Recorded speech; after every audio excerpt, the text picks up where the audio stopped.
Hello, everybody. This is Joseph P. Farrell. It's News and Views from the Nefarium on Thursday, September 12th, 2012, the year of the apocalypse.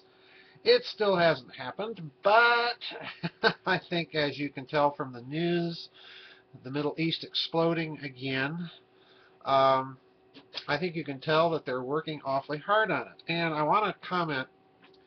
First of all, I want to thank everybody for sending me articles and so on, bringing things to my attention.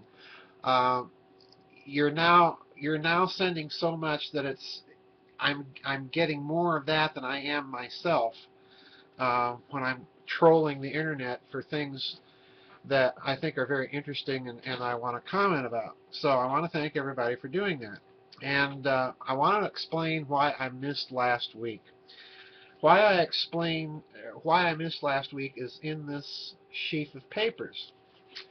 Because, as many of you know, I was on an interview last Thursday night with the former Assistant Secretary of Housing and Urban Development in the administration of George Herbert Walker Bush back in the 1980s, a lady by the name of Catherine Austin Fitts. And if you don't know that name, I want you to get very familiar with it, because it has to do with a little bit of what I want to comment on today. But I want to bring to your attention some articles and an interview that she did.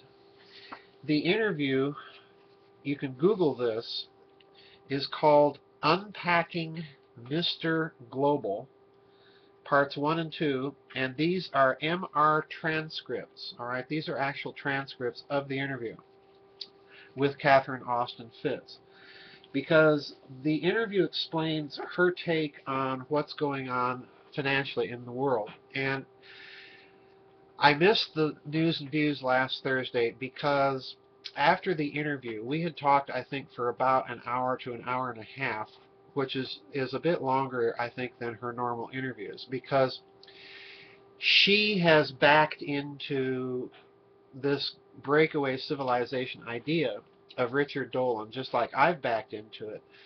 But she's backed into it from a very different point of view, and that is someone involved inside the government watching the financial corruption being practiced by the insiders, by the senior politicians, banksters, and so on. She's watched it unfold firsthand, and she has come to the very same conclusion as I have, as I think Richard Dolan has, that much of the budgetary problems that we see in the government is because funds are being siphoned away from different departments, suctioned away, and going into the black budget for secret research and covert operations, which is, of course, a major theme of the book I'm writing now. The second set of articles I want to bring to your attention from Catherine Austin Fitts is a series of articles that she wrote and has posted online. The article is entitled Dillon, Read and Company and the Aristocracy of Stock Profits. And she calls this a case study of what's wrong with our financial system. And basically she boils it down to essentially one idea with two components. The first component is that our economy is in fact a kind of command centralized economy, just like the Soviet Union used to be, but in a much more sophisticated fashion, in that the centralization of wealth, of a kind of financial wealth, not productive or real wealth, in the hands of the banksters and the brokers on Wall Street, is in fact not only stifling the American economy, it's ultimately destined to stifle the world economy and bring a halt to human progress and an environmental disaster. And I think you can argue that case very plausibly. She does, in fact, in this lengthy series of articles, which I urge you to read, because it's her personal saga of what happened to her in Wall Street. She was an investment banker with a very prestigious Wall Street firm, Dillon, Read and Company. And of course, Dillon was formerly the Secretary of the Treasury under, guess who? John F. Kennedy, all right? So it was Dillon's name that used to be on those United States notes that Kennedy ordered into circulation debt-free directly from the Treasury, not from the Federal Reserve. So she used to be an investment banker with Dillon Read prior to her going to Washington, D.C. to become a part of the administration of President George Herbert Walker Bush. So in other words, this lady has seen it from the inside.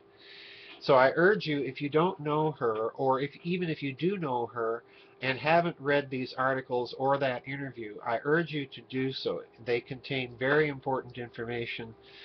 And the interesting thing about Secretary Fitz is that she avoids, and this is what I like about her, she avoids the ideological commitments that we see many other alternative sources, which I'm going to get to in a minute with the Daily Bell, that are writing about financial and economic matters. The second component, which brings me to her second component, is that she believes that the fix for the current situation is not to have communities locked into the debt system, but to fund their community projects not with debt, but with equity.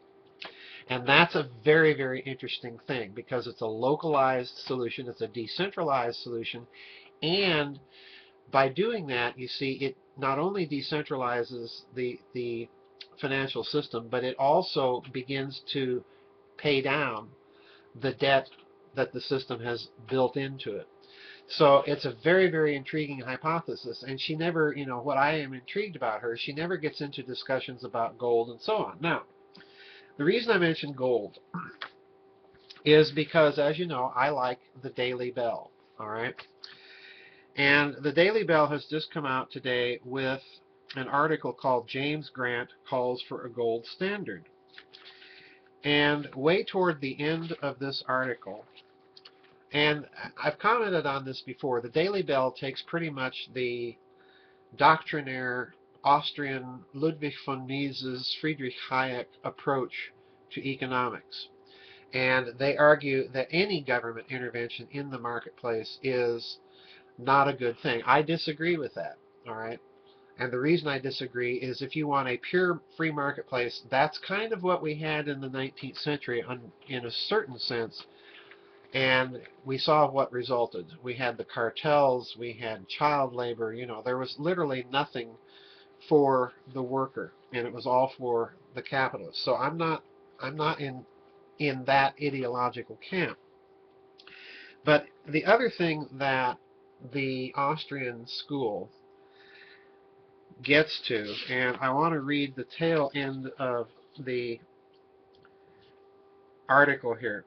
They say this: it is very necessary to divorce Leviathan, that's the large centralized state, from money because government is inevitably manipulated by mercantilism. I agree. Conclusion: the best idea is to keep government out of the monopoly money game. Let currencies, even pure fiat, compete. I agree with that. Within such a context, gold and silver could freely float and find their rightful place in the monetary universe as they have in the past. Now, the reason they're saying that is that they're talking in this article about a writer by the name of James Grant that has recently come out in favor of a gold standard, a government-backed gold standard. In other words, government sets the price of the bullion and therefore the value of the currency. Now, I have a major problem that no one has been talking about. I have talked here on News and Views, I've blogged about it, with the idea of a gold standard or any bullion-based standard, and that is a little research. Spend a little time online and try to find out an official estimate of how much gold actually exists. This is a huge problem. You're soon going to discover that the numbers are so wildly different that it would be next to impossible to have any idea of stability for a gold standard. Let me give you an example. Pardon me. In his remarks to the House of Lords, Lord Blackheath cited a friend of his by the name of Lord Sassoon, who gave Lord Blackheath a figure of the actual existing amount of gold in the world. All right, that's one figure. Then you can go to Germany and look up articles from Der Spiegel, and the articles in Der Spiegel will claim figures for Germany's gold reserves alone, which are almost double the figure that Lord Sassoon told Lord Blackheath is the figure for all of the gold in existence in the world. Dig even further and you'll discover that there are stories tied to the Nazi gold from World War II, and even more importantly, the Japanese gold that was looted from Asia, that cite figures of amounts of gold way wildly in excess of those figures by orders of magnitude. In other words, by 10 times or more the amount of stated gold. So in other words, I think we have to be very skeptical here because, in my opinion, we are looking at, and I agree with Catherine Austin Fitts here, that's why I'm directing you to her work, because she has come to the basic conclusion, from reading what she said, that there is a fraudulent system of hidden finance in the world, all right? And I've come to that conclusion too in my blogs about the bearer bond scandals, that these things represent a hidden system of finance. And those scandals, you'll recall, are based on gold-backed securities. This means, therefore, if these securities represent something real, then the amount of gold that actually exists is probably much more than we have been told, and the financial elites know about it. So in other words, they have committed a kind of fraud with this gold, and here brings the final point that I want to suggest to you as to why talk of a gold standard that doesn't consider these points is more or less doomed. If you have a secret amount of gold that no one knows about, let's just assume that you do, even if it's a small amount, and no one knows about it, you can then use that as a reserve, if you're a banker, say, as a reserve for the floating of more credit. But because it's secret, you can use that reserve to float not just one issue of securities against that reserve, but several issues of different securities against that same reserve. In other words, you re-hypothecate it. You're committing deliberate fraud. You're re-hypothecating that gold. You've got several liens on it, all right, several claims against it.